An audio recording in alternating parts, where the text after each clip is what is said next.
আমার জীবন উদ্ধাতা পরম দয়ালের শ্রীচরণে অনন্ত কোটি প্রণাম। গুরুকুলের সকলের সদস্যের প্রতি প্রণাম। ভক্ত স্বজন দাদা এবং মায়েদের জানাই প্রাণ ঢালা শুভেচ্ছা, ভালোবাসা, নমস্কার এবং জয়গুরু। আজকের আলোচ্য বিষয় থাম্বনেইলে এবং টাইটেলে দেওয়া আছে, আপনারা দেখে বুঝে নেবেন প্লিজ। তো আলোচ্য বিষয়ের উপর আলোচনা করছি।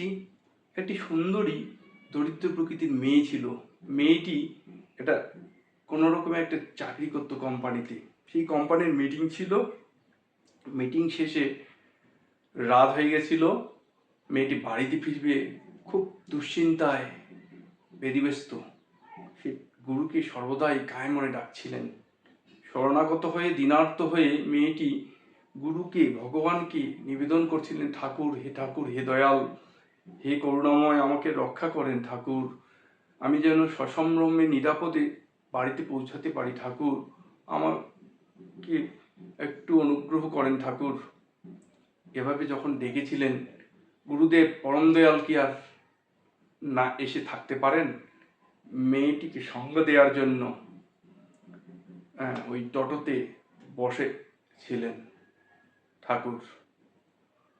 ড্রাইভার দেখলেন যে মেয়েটির সেভ করার জন্য আরেকজন তার সঙ্গে ছিলেন। এটা ড্রাইভার জানতেন যে মেয়েটিরই সঙ্গী লোক।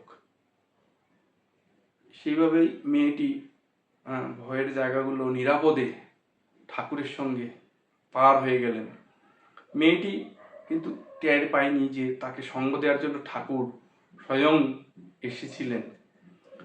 তো মেয়েটি যখন বাড়ির দরজার কাছে পৌঁছেছিলেন, তখন নেমে একজনে ভাড়া দিয়ে কোনো রকমে বাড়িতে প্রবেশ করলেন।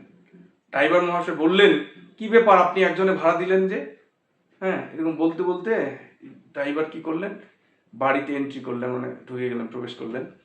গিয়ে বলতেছেন, আপনি একজনে ভাড়া দিলেন, আপনার সঙ্গে তো আরেকজন আছে, আপনার সঙ্গে ছিলেন, তো তার ভাড়া কই, দিলেন না তো? বলে আরেকজন ছিলেন মানে?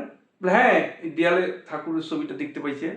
ড্রাইভার মহাশয় বলেছেন যে ও এই ব্যক্তিটাই তো আপনার সঙ্গে এসেছিলেন, তো কই এনার ভাড়া দিলেন না?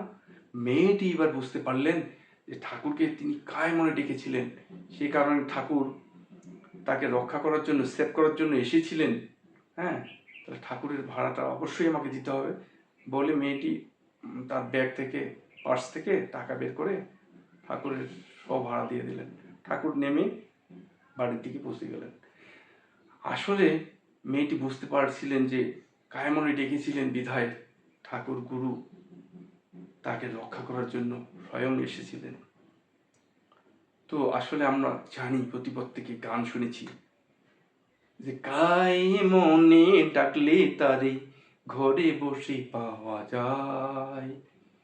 তোরা আইগো দেখবি যদি, আইগো ছুটে আয়, আছে গৌর নিতাই বৃন্দাবনে, কৃষ্ণ আছে মথুরাতে, কালী ঘাটে আছে গো কালী, ঢাকেশ্বরী ঢাকায়। তোরা আইগো যদি, আইগো ছুটে আয়।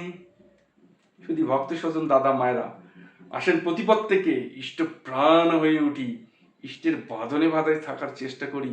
পরম দয়াল, পরম করুণাময়কে শুধু বিপদকালীন সময় নয়, আপদকালীন সময় নয়, প্রতিটা সময়, প্রতিটা মুহূর্ত যেন আমরা তার সঙ্গে, তাকে নিয়ে চলতে পারি, তার সঙ্গে যুক্ত থাকতে পারি। এই আমার প্রত্যেকের প্রতি ঐকান্তিক আহ্বান, প্রত্যাশা। এই বলে আমি আজকে আমার আলোচনার এখানে বিদায় নিচ্ছি। সবাইকে অন্তরের অন্তরস্থল হইতে রা সম্ভাষণ, জয় গুরু।